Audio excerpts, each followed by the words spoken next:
Well, hey, everybody. Welcome to the preliminary episode of the Claremont X-Men Book Club. I'm here with my buddy John Coates. How you doing, man? Oh, doing excellent. Ready to talk some X-Men. So the idea with this is I have never read the whole Claremont run of X-Men. You have. You've read it all. You love it so much. I know I'm going to love it so much. So we're going to take a look at it all the way through, one issue at a time. This is going to go on for 30 years. Yes, probably. But we're going to kind of look at it from, a newbie's point of view and somebody who, has this thing right in their DNA. From an artist's point of view, where I'm coming from, and John, you're a writer. You write things like Dino Beasts. You got some other things coming out. You're an editor on other things, and so we're gonna kind of like come at it from a couple different points of view and like really examine these things, right? Yeah, absolutely, and get to see. We'll get to see how things change and develop over time, and what Claremont adds and how it builds, and really how the X-Men really become awesome. Right. But so we're going to do the Claremont run just because it's so massive, and it really is what, most people think of when they think of the X-Men. Obviously, we have to start from the beginning and kind of give some context to, what happens before the Claremont run starts. So X-Men debuts in what year was that? 1960? 62, 63. Okay. And it was a Jack Kirby and Stan Lee joint. The original outcasts of characters. In fact, the issue that you have right there in front of you is issue number what? This is issue 8. Okay. So it's still Kirby on this issue, and they fight Eunice the Untouchable, who is actually a really cool character. That one on the that panel on the upper right, it looks like he's got like a toe head or something. Like, is that Beast? It's just some guy wrestling him in like a wrestling ring, and like he's got, Eunice has like a force field, so everybody just bounces off him, and that's why he's invincible. I kind of feel like maybe this wasn't Jack's like biggest love, because obviously his biggest love was going to be Thor and Fantastic Four. He stuck with a few other things for a while, but he kind of trails off and comes off of X-Men at like issue like 12-ish. Is that what you figured? Like issue like 13, 14 in there, he finally gives it up. And it was definitely never his priority. Right. Like Fantastic Four and the Mighty Thor are his top books. Right. And then he's doing like issues of Avengers. He starts with Avengers, and then he's doing like the half issue Tales of Suspense things, and doing Captain America and all that kind of stuff. And then the X-Men is just kind of, it's like, oh, okay, and I also got to do this one. Right. And I think that is really that's kind of what the X-Men are until you get to the Chris Claremont era and the new team. Is that like, I super love the X-Men, but like the original 5 are pretty boring. Yeah, and that's what it suffers from, except Cyclops is the only one who's not, because he's visually interesting, right? And he's got an interesting power. And then the rest of them are really just bland. Yeah, that's the thing, is their costumes were all exactly the same. Beast was just, like hands for feet, big deal. Iceman just really in the beginning, in that first issue on the cover, he just looked like a snowman. you know. Yeah. And then, you know, Angel is just got some wings, big deal, you know, and Yeah, like give him, you know, give him bat wings, give him reptile wings, give him anything other than boring just white dove wings, you know. yeah, Uh, yeah. right. And Um, Iceman is visually cool, but like the way they always wrote the character and treated him, he's just like terrible. yeah, he's just never any good. It's right. just he's never interesting, you know. Let's Yeah. say he's just never interesting. So they struggled with what to do with him. Jack obviously was like bored with it. And then who comes along after Jack? Who did we've got? So what issue do you have there? You have 51. All right, I'm gonna Yeah. turn on my camera here real quick and just Yeah. hop on. I've got an earlier issue here. So here we got issue 23. Yeah. Introducing some villains. You got Count Nefarious comes in here, I think an issue before, but we got Warner Roth drawing X-Men here. Clearly of the Kirby school, because you can see a lot of Kirby faces in here, you know. At this point, Marvel is dominated by Kirby and Kirby style. You got Buscema, you know, blatantly saying that, you know, he just wanted to draw like Kirby, even though he was a master in his own right and took it off in his own direction. You got people like, you know, other people that are working there, like John Romita and Herb Trimpe, who are also just like kind of the Kirby school, working maybe a little bit more realism in the illustration here, but you know, definitely like with the circle pupils and things like that, and like the kind of the cockeye eyes and things, you know. These issues, I mean, they look pretty good, but again, you know, it's not as exciting as a lot of the stuff that is going on in the rest of the books. Yeah, it's almost like exciting because like the villains are little, you know, are more interesting looking, you know, like you got like Ant-Man and the porcupine. Yeah. So you're kind of like, oh, okay, and it's colorful, so you're like, all right, but it just kind of leaves you like, maybe I'll just read Thor instead, you know. Right. Yeah, exactly. So let's see here. I'm gonna pull this off, put this back on. All right, cool. And so we skip up. We got, so that was issue 23, and then we skip up ahead. We got issue 51. Yeah, this is 51. So this is a Steranko. Okay. So Jim Steranko comes in and does like a little bit of stuff, and the costumes, like a little bit before this, they started to change the X-Men costumes, which look at that page, because look at that, the Devil Had a Daughter. So this is like a sort of part of the introduction of Polaris. Yeah, so Steranko brought in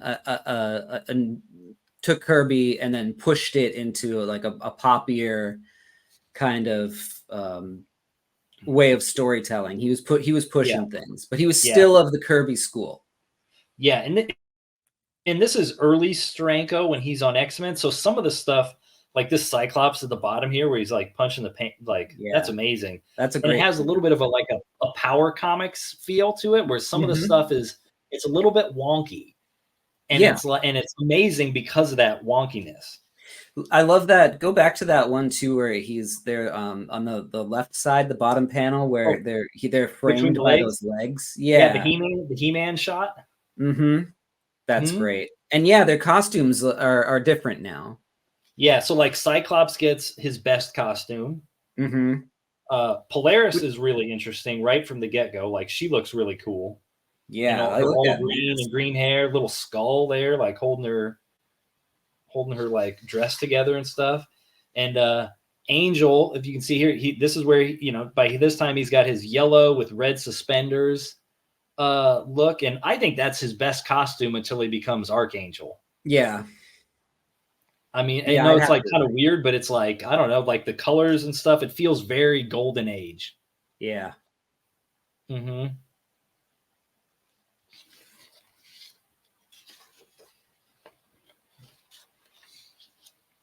Oh yeah, here's another great Cyclops. I mean, that almost has like man, that's almost like early like Megaton Man kind of vibes or something. Right. Yeah. The way he's grimacing straight at the panel like Yeah. this. And I always liked this Jean Grey, where she had the pointed mask, the sort of Wolverine before Wolverine mask that. Yeah. She's Miss Marvel at this point, right? Yeah, she's still so uninteresting. Like they can't even give her like a good code name. You know, so she's just like the token. She's just the token female of the group, a la Sue Storm. Right. Here's Eric the Red is in these ones as well. And then here's back to some Arnold Drake writing and Werner Roth, and they start doing like backup stories, like all the characters before they join the team. Okay. So they've got little backups through all this sort of second half of these early X-Men issues as well.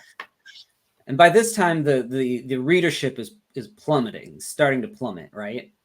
Yeah, I don't think it was ever like a top seller, but Marvel didn't have that many books at the time, so that probably helped. Yeah. Because it's like, okay, I can go and get all 10 Marvel comics each month or something. Right. And then after Stranko, then you get, this is issue 61, so 10 issues later. So this is when Neil Adams is on it. So this is the new school, I would say. This is there was definitely sort of a paradigm shift when Neil Adams came onto the scene.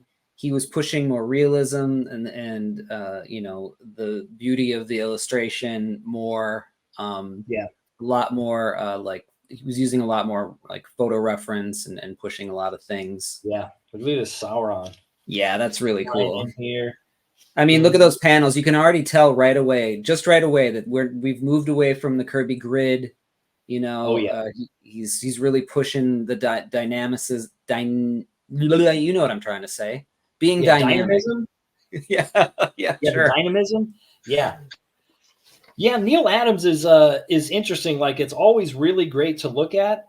Mm-hmm.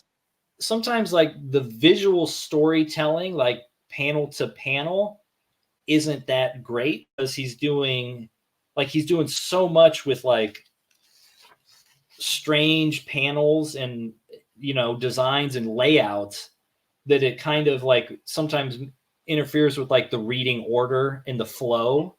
Yes.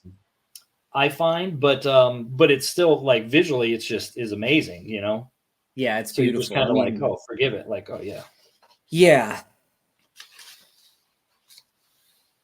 I mean, I don't know that every single page needs to be cockeyed. Yeah. But like look at that. Yeah. Look at where she's tripping on that page before that. Look at the bottom, bottom left there. That is just great. Yeah. Yeah, he's doing some like really great trippy kind of stuff. Yeah. And it's weird that so he's the last artist on X-Men doing new stories until we get to giant size X-Men.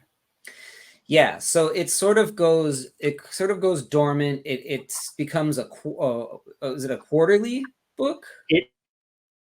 A monthly book. So this is issue 61.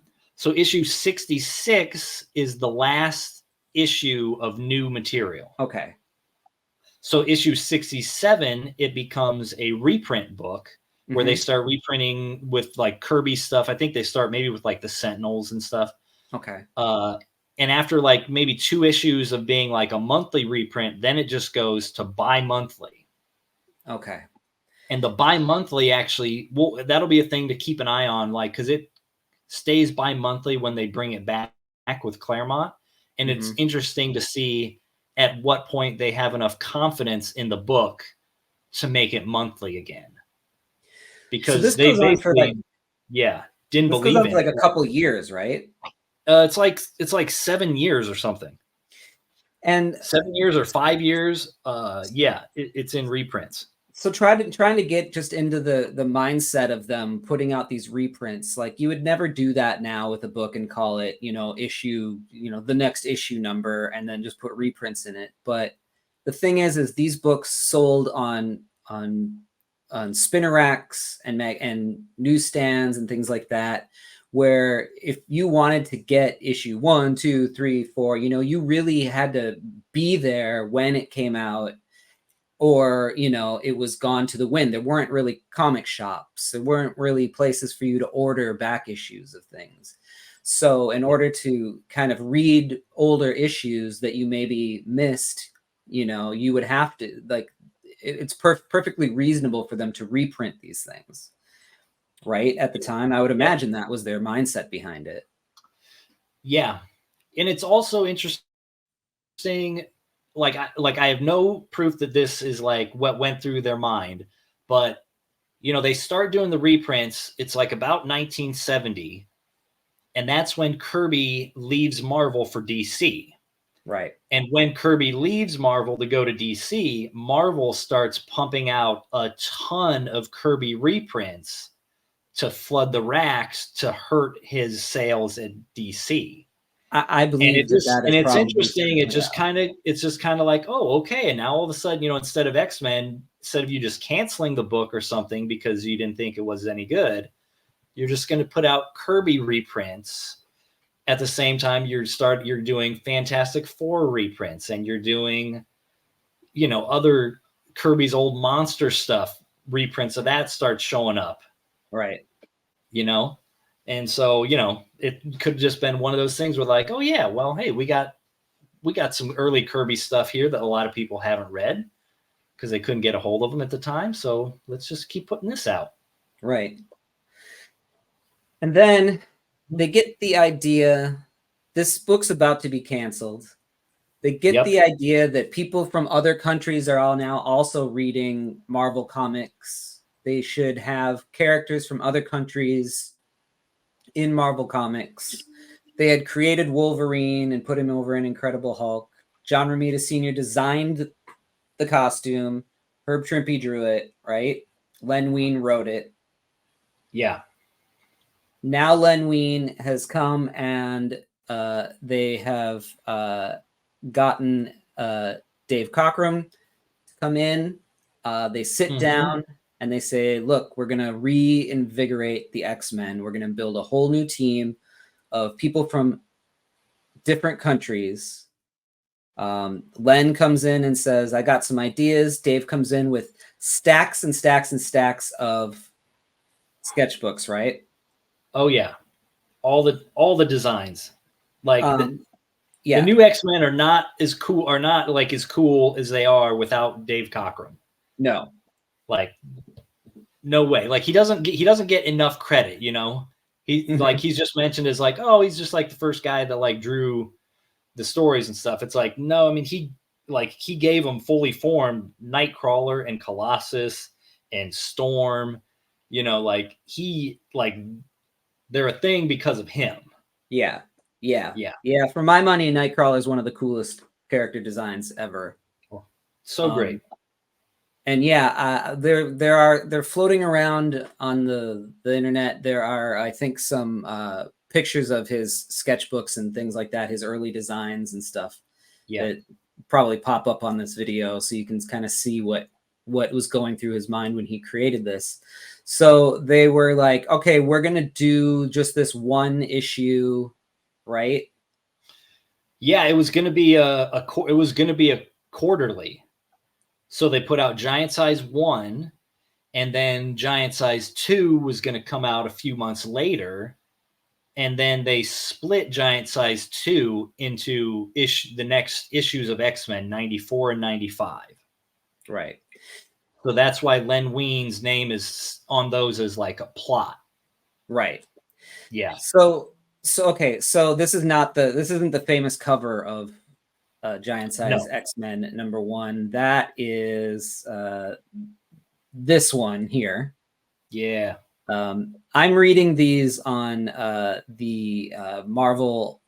It was a Marvel Ultimate or something like that app.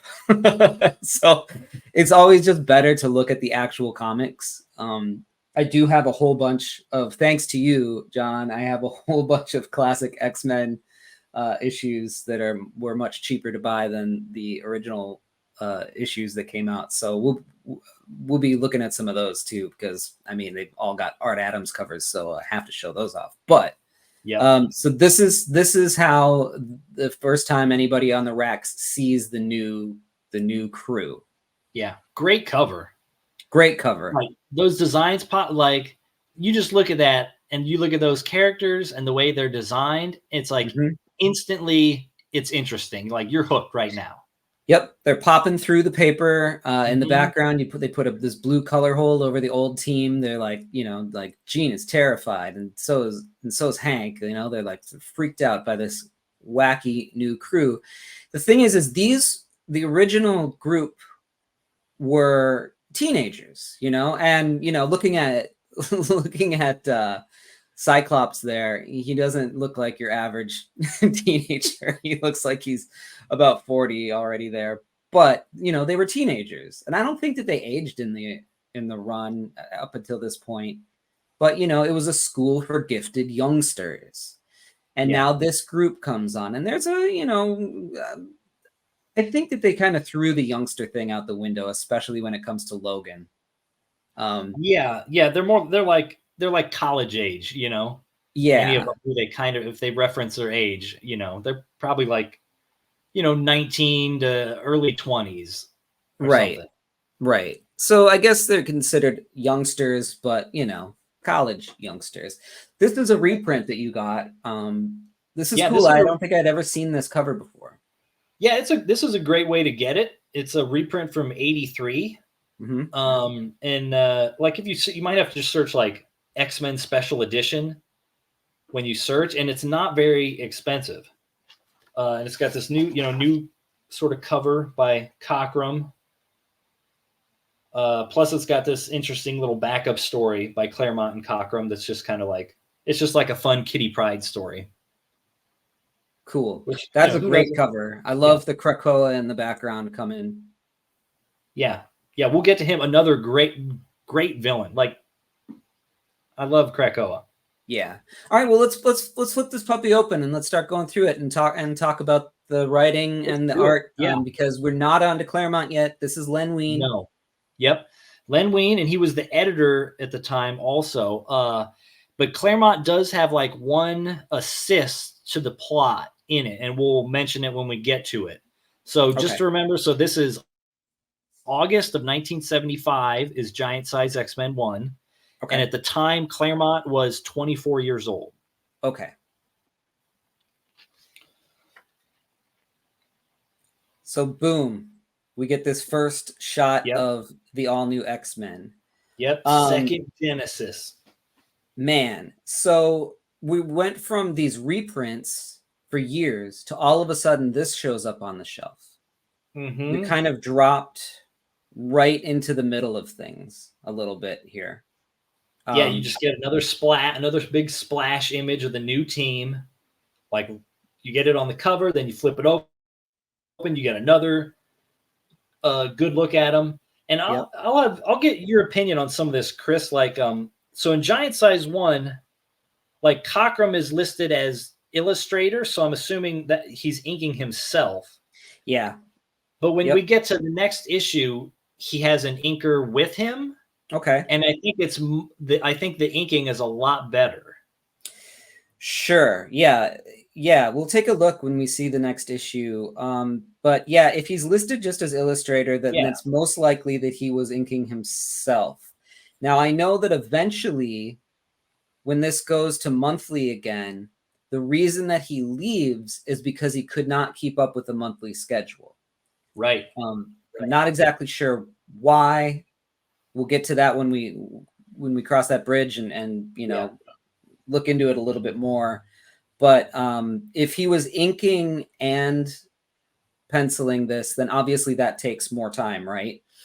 So he's probably just really rushed. And this is still a Marvel method kind of thing, I'm assuming. So, I don't know how complete. I don't know how complete the plot is, if it's like really detailed panel to panel, or if it's up to him to come up with everything.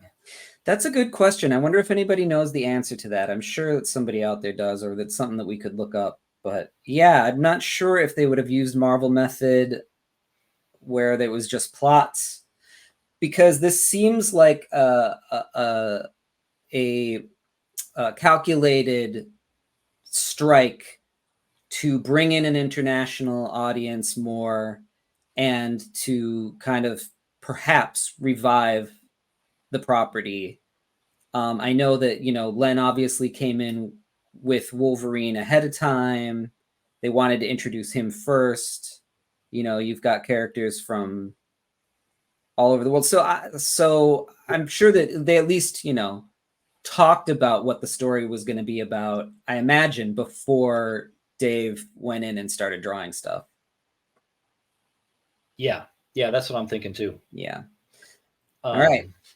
So, boom. So here we go. Right from the get-go, it's Nightcrawler's origin, or his introduction. Yes. In Germany, he's getting chased by an angry mob because finally, after all the years of X-Men from 60, two up to 75, now you have a mutant who, like, aside from Angel has wings, like, well, here's a guy that actually looks like he's mutated in some way.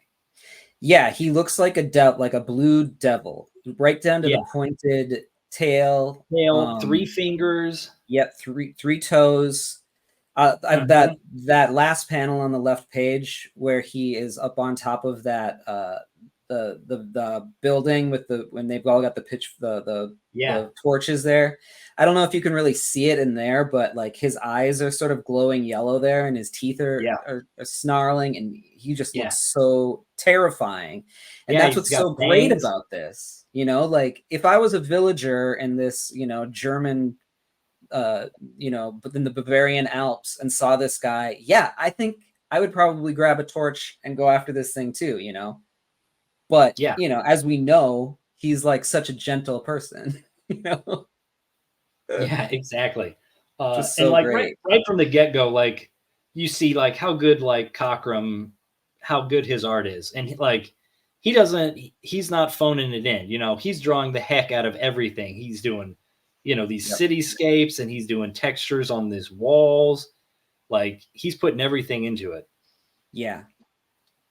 Yeah. So we get Nightcrawler. So they're throwing their torches at him, and he's like, okay, you think I'm a monster? I'll show you a monster. And so he's going to attack him back.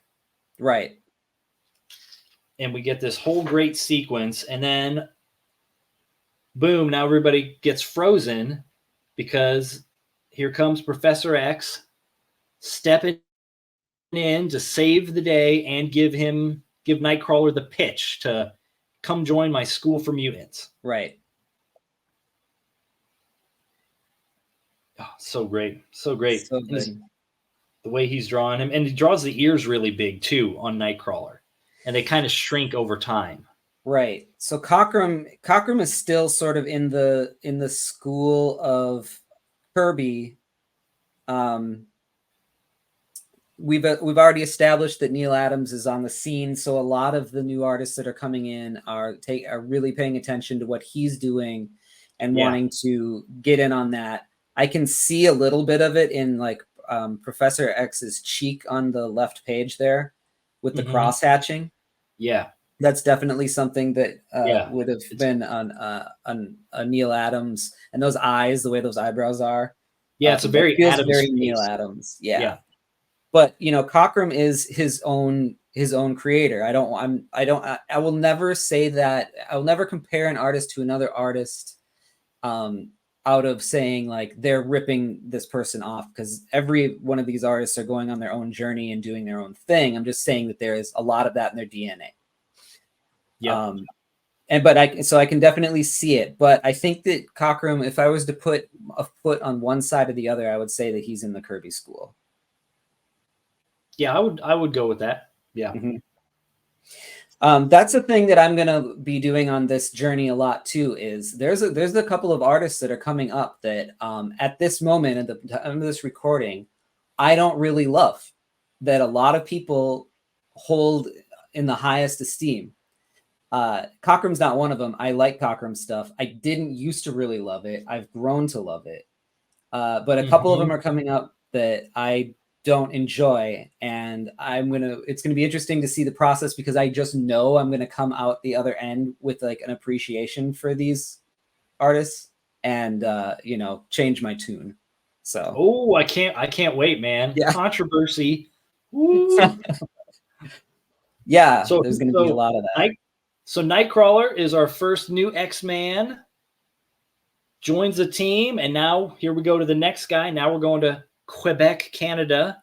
That's right. To find the Wolverine.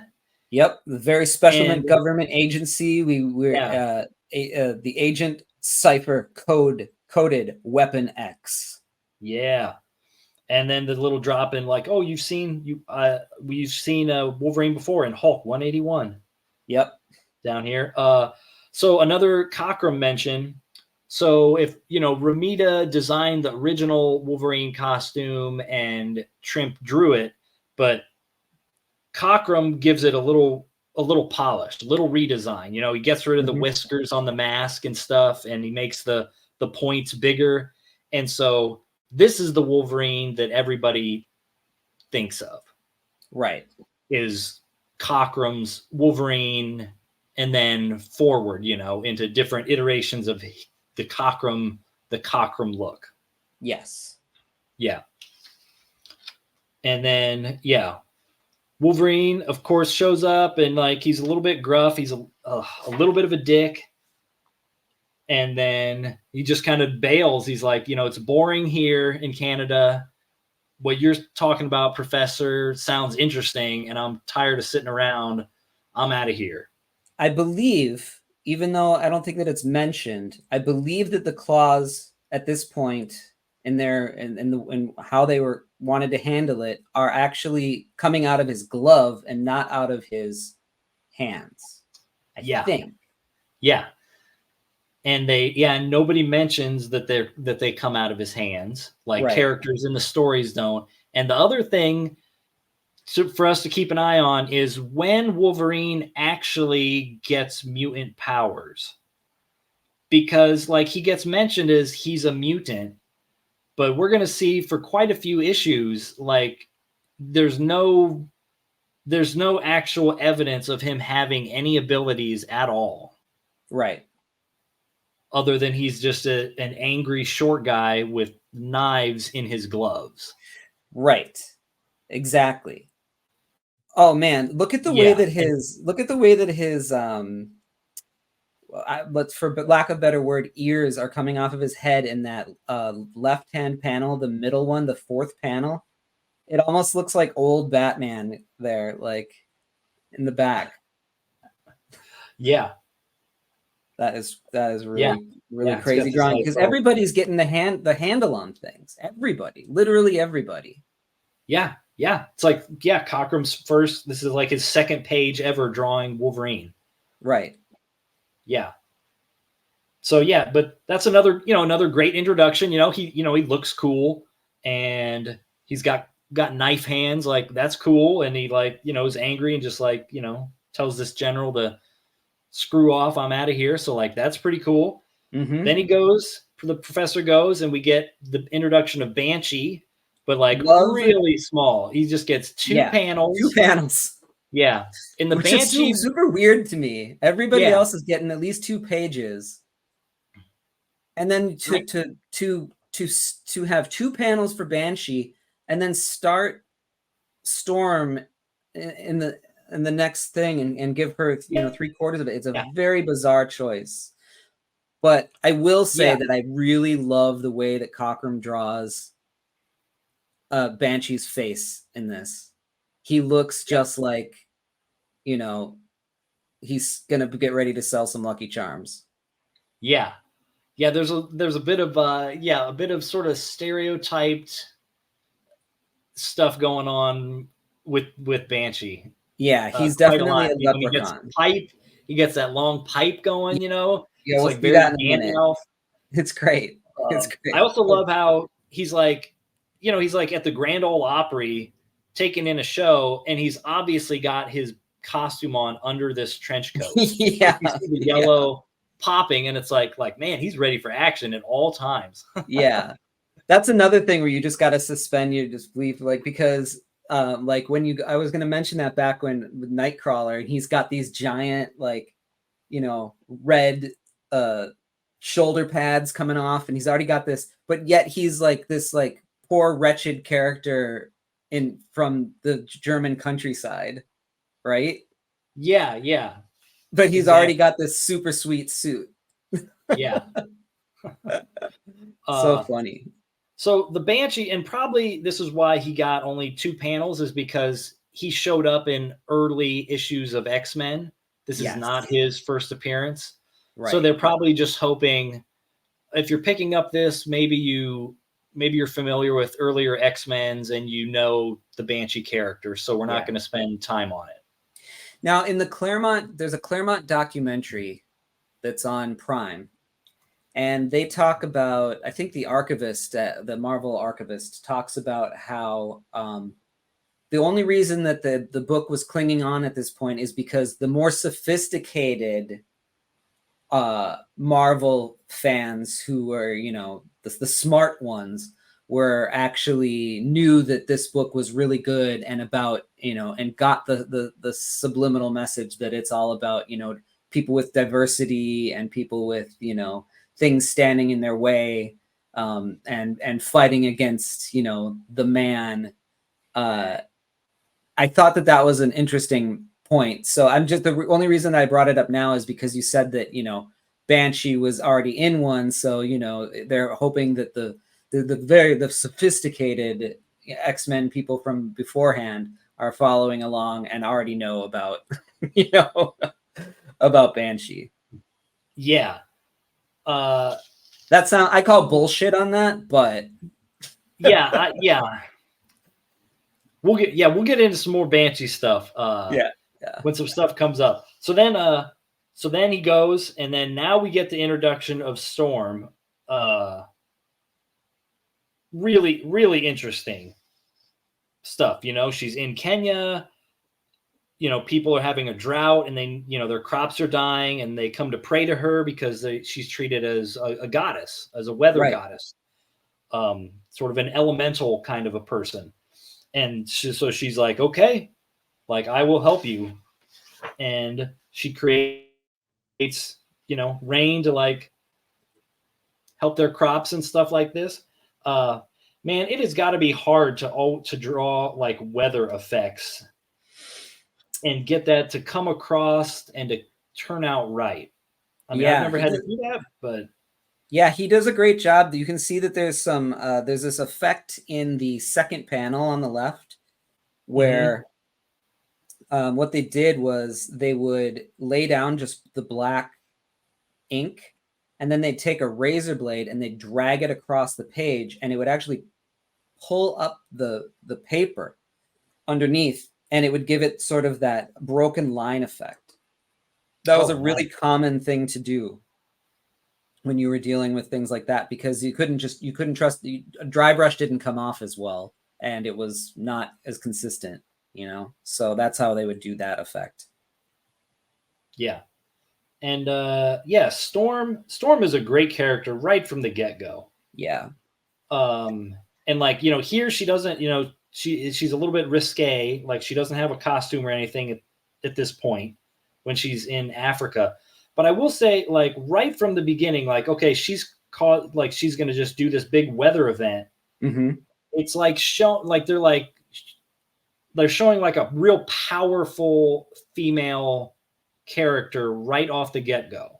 You know, like, she's not going to be, I have to stay at home or sit in the background because I was too weak to fight the villain and everybody else is going to do the job. Right. Right. She's not just the token female. She's not the token anything. She is a lead character from the get-go, like super strong.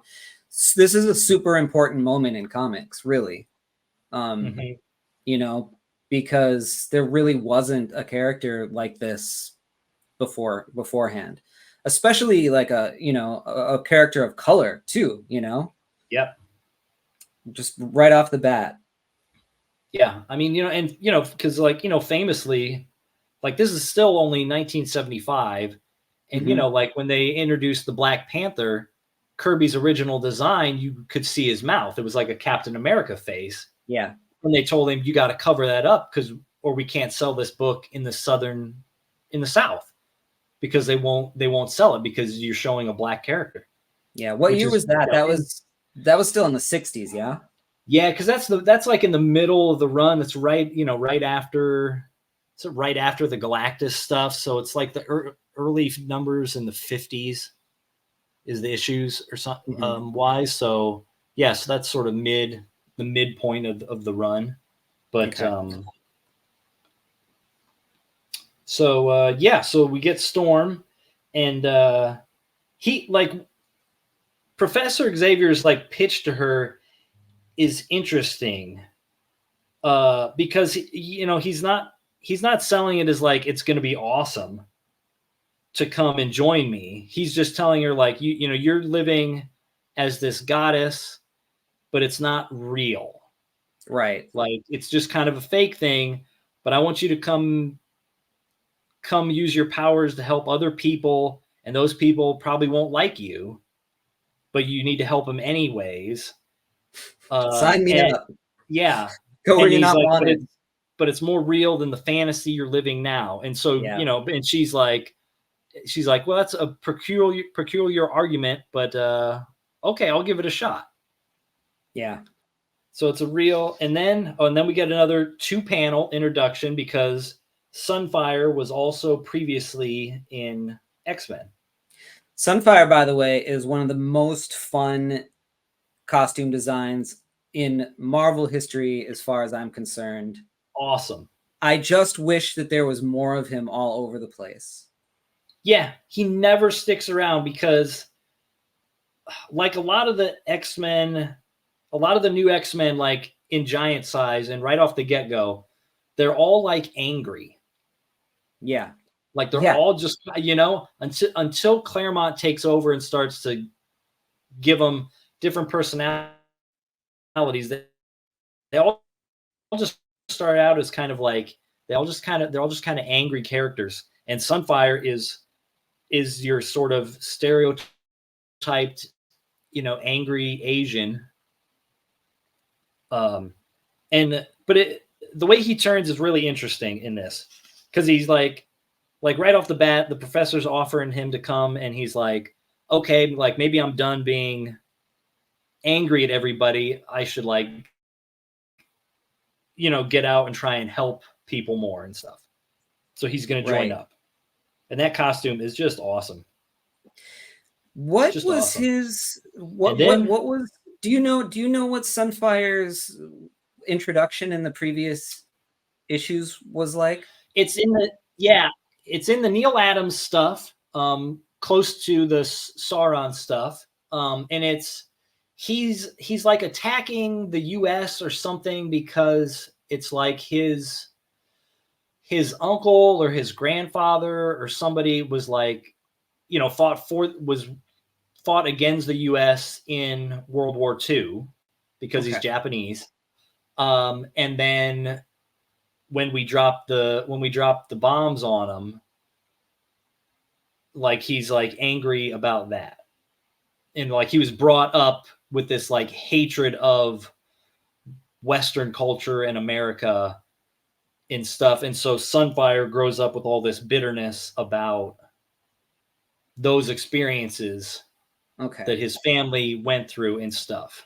Yeah, I was wondering if that was the case. That was my guess, just because because he's just so prickly, right away when you meet him. Yeah. And then we turn to odd choices here, the way that they break up all these people, because like you're ending on this page, you're ending Storm's introduction, cramming in Sunfire real fast, and then we go to Siberia. Yeah, like they're really like, we got a lot of story to tell and a lot of introductions to make, and we just got to cram it in and go. Yeah. Which is what's great about Giant Size 1. Like as an issue, it just moves. It really moves. It's interesting the entire time. It's exciting. It looks great. And now here we get our boy Peter, or Pyotr, in Russia. His sister, who will eventually, join the New Mutants as Magic, way down the line, is about to get crushed by this runaway tractor. And the only way to save her is to turn on his mutant power and become living steel, and he just picks her up and just smashes the heck out of that thing. I love this sort of like breather panel for a second here, where his powers are igniting, and it's sort of like a nuclear reaction kind of happening here. It almost looks like molecules are changing, from the one to the other. This might be the only time they ever do that anybody does that with Colossus. Yeah. And gives that kind of a panel. It's also interesting as we get, more into the Cockrum run to pay attention to like the way he inks the eyes of Colossus. Mm-hmm. Like he never does it all the way around. It's always left under the eye. It's open so that like when it's, when the coloring happens, it's like the eyeballs are also steel. Right. So like he's not, he's not blinking or anything, because it's just like steel over his eyes. And it's just an interesting little detail that he just like was thinking about or throws in there. And it's not always handled the same way by other artists. Right. Yeah. I mean, I think, a lot of artists and even colorists, they would just color his eyes white. Yeah. Yeah. So yeah, man. And Colossus, totally awesome. Yep. Metal dude. And then the professor shows up again. Boom, giving him the pitch, and he like says goodbye to the fam. Yep. And he's out of there. And now we get back to Arizona, to an Apache reservation. Yep. For what I think is maybe one of the most interesting characters in the first couple issues. Agreed. Of X-Men is John Proudstar, the Thunderbird. It's totally underused character too. Like, oh my god. It's once you read these actual couple issues, it's such a shame that, spoilers if anybody hasn't read, 40-year-old comics, but it's a spoiler that that they kill him. Yeah. Like it's just what a waste of what was going to be an amazing character.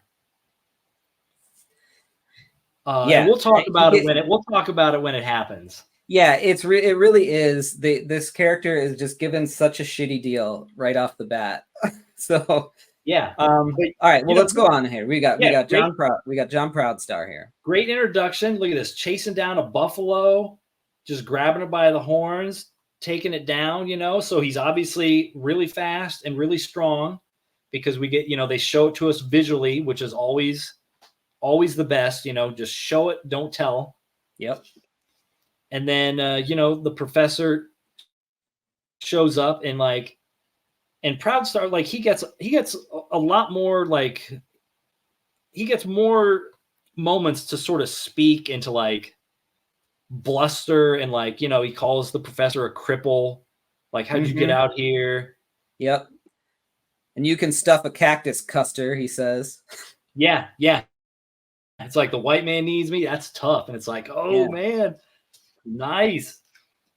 Yeah. And then the professor is like, oh, well, maybe what they say is true. Perhaps the Apache are all frightened, selfish children. And so now it's like, okay, well, now you just insulted my entire people. But I'm going to prove to you that I'm not a coward, and I'm going to come join your team. That's a wild way to get somebody onto this team, man.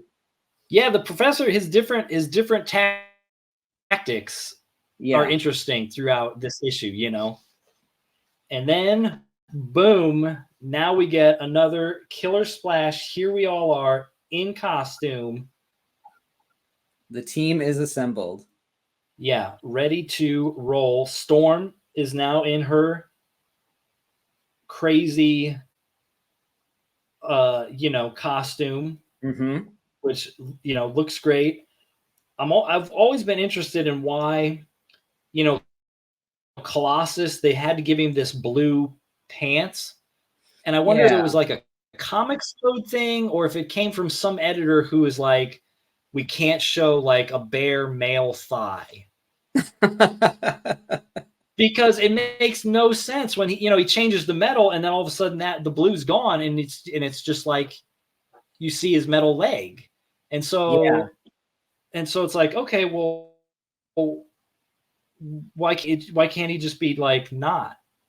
Trying to think of any other characters that had bare legs like that. I guess there aren't really any. Yeah, you can show Storms all day. Yeah, like right next to Colossus is like legs, like midriff, like no problem. But like this dude, like, no, you can't show this bodybuilder's thighs. Apparently. But they all look great. I would say the out of all these costumes, I think the weakest one is Wolverine. Yeah. I mean, the Colossus and Nightcrawler's, things are pretty similar. That might be a little bit lazy, but yeah, you're probably right. Although Wolverine's mask is really, really rad. Yeah, man, the point, you can't go wrong with like the pointy mask. And these uniforms are constructed from unstable molecules which adjust themselves where necessary. Reed Richards made them for him. Yep. So then they're bringing in the unstable molecules. Yep. It couldn't have been Hank couldn't have made it, but I guess. Yeah. The resident genius of the X-Men couldn't have. Yeah. But I guess they don't really know that this is happening yet, do they? Yeah. So then here we go. Now the new team, we're going to find out what we're doing. And right off the bat, Sunfire. Why'd you drag us here? I'm losing my patience. Yep, he's pissed. Like, it's like, bro, he asked you if you wanted to come, and you said, yeah, I want to come. Yeah. Like, he didn't drag you here. He asked you, and you said yes. But the anger of Sunfire. Yeah. Unquenchable. You can't contain that. Yeah. So, and then now he introduces, boom, Cyclops in the best Cyclops uniform, of course. Yeah, and that head that's popping out of the panel there is such a great illustration. Yeah, you get that great, like, the dimension of the visor and stuff, you know. And and I love every time you see his red eyes in there. Awesome.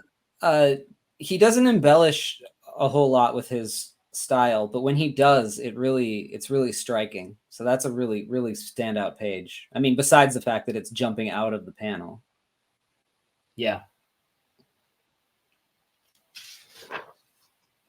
So now he's going to tell us what happened to the other X-Men, who again haven't been seen since issue 66, way back in 1970. So 5 years previously. Right. But you get also you get a little glimpse of Havoc, Cyclops' brother, which is an amazing costume design. The black. Yeah. So like they raced off because the professor discovered with his Cerebro like a mutant, and they had to go figure out, who the mutant was, and because it was a super powerful signal. So we got to go find him. And I love how the jet they take off on, it actually says X-Men on the. Oh yeah, look at that. On the back. It's like they branded their own jet. So like that's pretty pimp. Yeah. Yeah, let me take a screenshot of this so I can pop it in the video when we're. editing. So here we go. So the new team, they're off to this weird island. You know, this island called Krakoa. And they're starting to look around. They're like, I don't know, it seems fine. And then all of a sudden they all get like, oh my God, look out. And then boom, energy signature blacks out. And that's all Cyclops knew. And then he's back on the airplane and he's flying home, and his powers have kind of been turned off so he can actually look around without his visor on.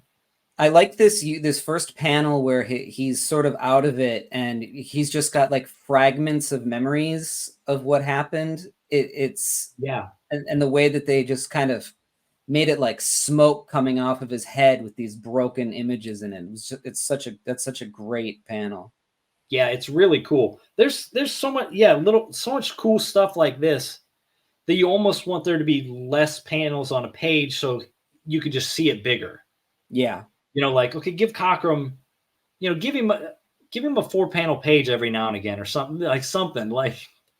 Yeah, but like you said, they had to jam a lot into this. So there's a lot of 8, 9, 7 panel, pages.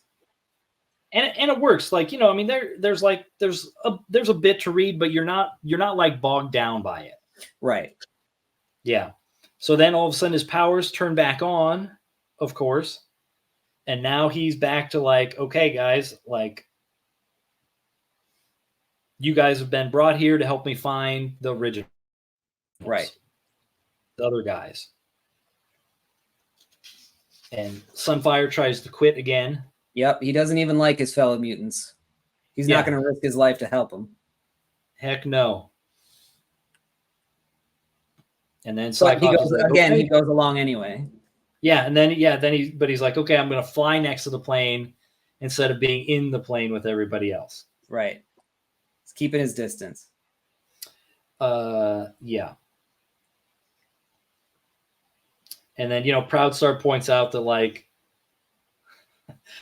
this group ain't exactly a mutual admiration society. Right. And he also is where he takes up, he always calls Cyclops One Eye, which is, I think, is amazing. Like the way you're kind of egging on the leader, egging on the guy in charge, and One Eye is what you're going to call him, which is amazing. So here we go. So now it's time to see what these guys can do. And we get to Krakoa, and they're paired up into little 2-person teams, Colossus and Storm, Banshee and Wolverine, Sunfire and Nightcrawler. Love that first panel for the Chapter 3 Assault Force one, where we're looking over their shoulders and we see Krakoa down, through the window. Yeah. Yeah. That's super effective. Yeah. And these characters are all ones, their looks are distinct enough, even if it's just a back shot of the head, you can tell who's who. Yeah, that's a sign of great character design, if their silhouettes work. Yep. Mm-hmm. Yep. Also love the way that he always draws Storm's eyes. They're big and they're kind of tilted a bit, Yeah. So, do you know why that is? No. So Storm was going to be a cat character. Oh, yes. Right? Like Cockrum's original, she was going to be Black a feline character. And so then when she became the weather character instead, he just left the big feline eyes. He just kept the same design because he's it's already great. Why change it? Yeah, exactly. And it stands out because, it's every time somebody's going to draw Clark Kent or Superman, they're going to draw that, swirly thing. And that's how you know that it's Clark Kent. But if there's something physical, some physical thing that can make these characters stand out, I'm just really shocked that other illustrators kind of dropped that over time. Yeah. So everyone's paired with somebody who can fly, but Colossus doesn't care. He just jumps because he knew he could change the metal and just be fine anyways. But Storm's gonna save him. Mm-hmm. Mm-hmm. Oh yeah, man, and of course we get Proudstar paired with his boy's One Eye, and he gives him a think. Oh, you lead me into another Little Bighorn, another Custer reference there. Mm-hmm. So, and then they turn around like, oh man, the jet's gone. Yeah, it's like, oh my gosh, that's so great. Like anytime you get these close-up Cyclops shots, they always look cool. Yeah, they do. Then we see a citadel here, and then they start getting attacked by plants. Like the islands fighting them. Mm-hmm. And then so Proudstar is like super strong, right? That's his thing. Thunderbird. Yeah. Yeah, it's like he's like super strong, and he's like really fast. He's like you kind of think of him as like Captain America. Okay. Kind of a guy, only he didn't need like serum to make him that way. Gotcha. He also has like, he's like a good like tracker. Oh, okay. And stuff. So the same thing, like islands coming alive, and like, Storm and Colossus are having to. Right, the rocks are even coming at them. Yeah. Yeah, and then Banshee and Wolverine get attacked by giant crabs, and then Wolverine just like, slashes them apart. Now I love that third panel of Wolverine there where he decided not to do a rim lighting or something. You see how like the triangles on his shoulder and his mask, they're all just blending into one. Yeah. That is so much better than if someone tried to draw that rim lighting, which if anybody who's been paying to this attention to this channel knows that I cannot stand when artists draw a white line around the entire thing. Makes no sense. Yeah, that looks so much better to me. And it reads fine. It reads fine exactly. Right there. Like you don't even need that. Mm-hmm. And then they all kind of meet up together, and like Nightcrawler and Sunfire have to fight birds. Yep, some big old harpy eagle looking things. Yeah, so it's all just like quick little things just to get them to show them doing something, show their powers a little bit.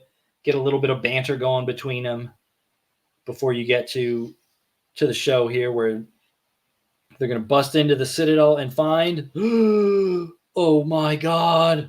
Bing, bang, bang. It's the other X-Men. Look, they got like little suction cups on them. Yeah. Yep. They're all strung up. And it's like, oh my gosh. And then, they free him, of course. And when they come to, Angel is angry that they even came to rescue him, because he's like, it was a trap and we're the bait. And then here we learn, boom, Krakoa is the whole island, is one big mutant. Yeah, and it's super interesting too, because you'll see on that right page, they talk about how Krakoa came to be. And so there was some nuclear tests that went off. Mm-hmm. Radiation permeated every living organism until it grew linked in a colony intelligence that gave the island a life of its own. So it's sort of like a Hulk thing. So by the logic of this, if this is a mutant, then Hulk is also a mutant. No? That is amazing. Yes. Technically, yeah, so the Hulk would also be... Yeah, mutant doesn't necessarily mean something that you're born with. It might not be the next evolution of humankind, although I'm pretty sure that they brought that up in the very early issues. Right. So this is kind of confusing here.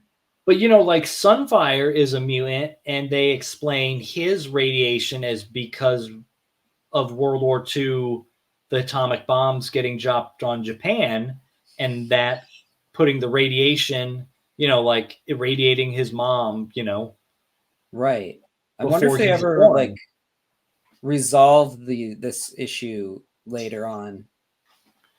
So if you say Hulk's a mutant, wouldn't that mean Spider-Man is also a mutant? It really means that anybody that irradiated spider, right? Yeah, exactly.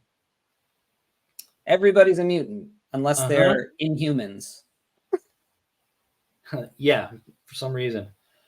And then so Krakoa, and he's like a small version of Ego, the Living Planet, basically. Yeah. From Thor comics, right? So like he can make parts of the planet, his island body kind of come alive and attack, because he's like an energy vampire, basically. Right. He wants to drain their energy to sustain himself. So this is just sort of like an avatar that it pushed out of itself. It's not, because literally the entire island, from the rocks to the trees to those giant crabs that are living just off of it, everything is part of Krakoa here. Yeah, everything is Krakoa. So he's just like, it's just like a giant monster form that's coming out of the island. So like they still have places to stand on, because it's like they're still standing on him, but like right. While they fight him. Yeah. And he's just like insanely tough. Like they're not doing anything. Right. Even though this team is like clearly got all kinds of legit power, right. in between like Havoc and Sunfire and Storm's lightning and Cyclops. Like, man, they should just be tearing this guy apart. Yeah. Mm-hmm. And the crazy thing is if anybody is kept up with where X-Men is now, Krakoa is like all the mutants have kind of gotten together, and Krakoa is a place where like all the mutants are living now, or were, I should say, because that storyline is now ended, but sort of in harmony on this island. But when we are first introduced to it, it is definitely trying to kill everybody. Yeah. And can speak, because I don't think in the newer comics it can speak. I think it has to have another mutant translate for it. Yeah. It's great that he can speak, and then that he can, like, the professor is like entering his mind from a distance. Yeah. And figuring stuff out. And so here is where Claremont's contribution to Giant Size X-Men 1 comes in. Okay, so at this point, he's not writing anything. He's just an intern, right?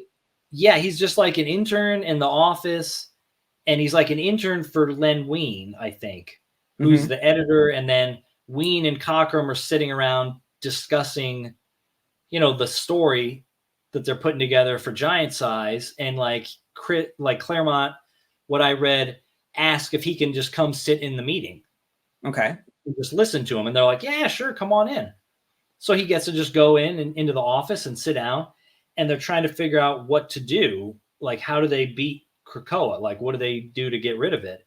And Claremont has the idea that Polaris, using her, magnetism powers, going to mess with like basically like the gravity around Krakoa, so then as the planet spins, it just shoots off into space. And it's not going to affect anywhere else on Earth. No, because she's that powerful. Right. Amazing. Like, yeah, what a great, just like crazy way for them to beat this thing. And that's totally what they do. Like, Storm uses her lightning and supercharges her and creates this whole feedback where she can disrupt the gravity. Great left panel. Left-handed panels that stretch the whole thing are usually pretty tricky to pull off. This one leads you correctly. You want to go back and forth on it and stay there. The panel, the page before that, I love that layout of X and Krakoa mind melding at the very top, and then the three panels, of different heights with the white big border around it. Yeah, it's really cool. Great. Yeah. Actually, look at there's the panel on the left page at the bottom and the panel on the right page on the whole stretch the whole thing are like the same panel. Yeah. That's a little lazy, but you know, we'll give it to him. It's a big old issue. Yeah. we get a good moment here of the brothers disagreeing. Right. You know? Mm-hmm. Like Havoc is in love with Polaris, and he doesn't want her to basically die to pull off this stunt. And Cyclops says, I can't sacrifice a world to save one woman, Alex, even if she's the woman you love. Damn. And it's like, whoa. All right. So now we've set up that we're getting heavy here. Yeah. Oh, so wait a second. What did Claremont do here? Claremont has the idea that they shoot the planet off into space. Oh, okay. I was wondering if he also put in the thing between the brothers and Polaris there, because that feels very Claremont to have these character moments. It does, doesn't it? Yeah. I mean, yeah. And you don't always get it to like this quality of level throughout the rest of Giant Size, you know? Yeah. Like Len's, like his goal is to just get this story, like the plot told, like introductions, have action that shows him doing something, get a resolution. Right. You know, he doesn't have time to get into like character moments, really. Right. But then we do have one there. Yeah, but we do get a good one there. And boom, and then we get this crazy panel of like, you know, down to the planet's core and disrupting the magnetism. And then Krakoa can tell, and he's like, whoa, he's like, I don't like this, guys. Like, somebody help me. And everybody's like, no. Yeah. Yeah, I've had vertigo. That second pan or that third panel in, that is exactly what it feels like. Mm-hmm. Yeah. And here we go. Like, boom. It's shot off. Krakoa shot off into space, and Iceman, you know, does actually like, you know, makes a little ice raft, which is helpful. So that's how they can survive, because the, you know, their airplane is, you know, was on the planet too. But then it creates like a whirlpool, because all of a sudden an island is gone, and then the ocean's got to rush in to fill it. But they pull the jets there. Yeah. And they create a little ice dome. Everybody's saved. And then the plane was watertight, so it pops back up in the ocean, and boom, they can get away. And then it ends with Angel being like, okay, well, our next little problem is, what are we going to do with 13 X-Men? That's a great way to end it. Yeah. Oh, and that's very funny. Yeah, and that is the end of Giant Size X-Men #1 and the introduction of the new X-Men. So next issue coming up, we are going to have the first scripted issue by Chris Claremont, his introduction. Len Wein still has a little bit of the reins. He's also plotting, at least on paper. Yep. From what I understand, we'll say it now, but we can mention it again later too. From what I understand is that like Chris just really, really, really wanted this book. Yeah. And Len was just kind of like, all right, well, let's give it to you, kid, and see what you can do with it. Yeah, like I read, Len, he didn't have time to keep writing it. Right. Basically. Like in maybe if it would have stayed like quarterly, maybe he would have kept doing it. But luckily for us readers, they decide like, oh, this was such a big hit, or it looked so great, let's return to the original X-Men numbering instead of doing a Giant Size 2. And then Len is busy doing editing stuff, and he can't do the nuts and bolts writing, so he turns it over to Claremont. Right. Amazing. Yeah. And it will go on for the next 17 years. Yes, it's basically, so now it'll be Claremont as your main writer from issue X-Men 94, basically up to like 280. Up to 280. And that's, yeah, and then plus and some, plus annuals and some specials, and then of course he does all kinds of little 4-issue miniseries and other titles, other X titles. But yeah, that all begins with issue 94 next time. All right, so listen,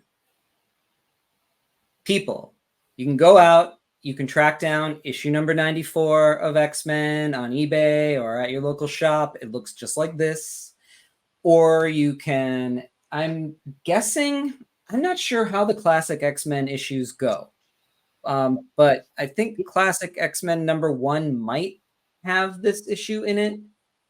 However, I think issue 1 is giant size, and then okay. issue 2 starts at 94. Okay, so issue 2. Or, if you're reading digitally, the Marvel app is great. It has everything on it. So next week, we're going to start the Claremont run with issue 94. So grab a hold of your copy and join us back next week. And John and I are just going to, we're just going to do this. We're going to go through it. We're going to do every friggin' Claremont issue. We're going to be old and gray. And hopefully both of us will be here at the end. You never know. It's going to take a long time. It's going to be glorious. Yeah. Also, I'm going to be doing, I'm going to draw a title card. This is, I'm crazy and it's probably way too ambitious, but I'm going to draw a title card for every single one of these. So, I will, at the end of each of these episodes, I'll try to put just like a fast, sped up video of me drawing it. And then those will be also available on my website. John, where can people find you on the interwebs? They can find me on Instagram, just at JDCoates. And also you can look at my comics on my website, dinobeast.com. Awesome. And you guys all know where to find me. If you don't, well, there's a whole thing at the end of this video where I'll tell you where it is, but also I'll put all of our stuff in the show notes too. So awesome, John. Well, this was an awesome first introduction to the beginnings of X-Men, and now we're going to take a long ass journey until we get to the end, and we're going to laugh and we're going to cry and we're going to do all sorts of things. Yeah, the highs and lows. Oh, it's going to be amazing. That's right. Awesome. Well, book club starts now. Go and get your issue 94, and we'll meet back here next week. All right. Later, John. Later.